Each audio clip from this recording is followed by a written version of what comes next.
ninakusii chagua upande wa utii. Tupo kwenye siku 10 za maombi, chagua na kusimama upande wenye utii. Tuache ukaidi. Wakaidi hawatadumu milele, wale wanaotii watasimama imara.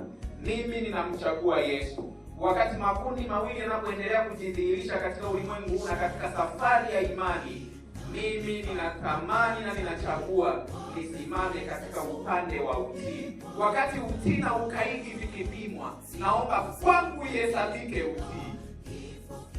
Naomba kwako ihesabike utii. Naomba kwangu ihesabike utii. Naomba kwangu usitajwe ukaidi.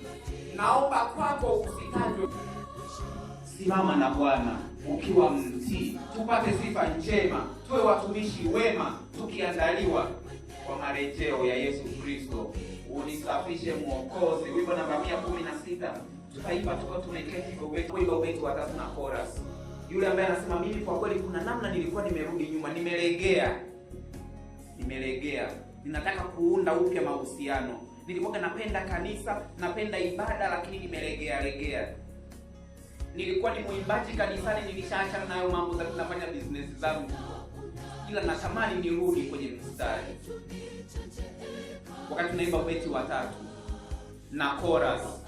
Na tutakapoimba ubeti wa 3 tukifika kwenye chorus, hiyo chorus tutairudia mpaka nitakapowanyamazisha. Kama unatamani kuweka upya mahusiano na Mungu, ulikuwa umerudi nyuma, utapita mbele. Ubeti wa 3 kiongozi.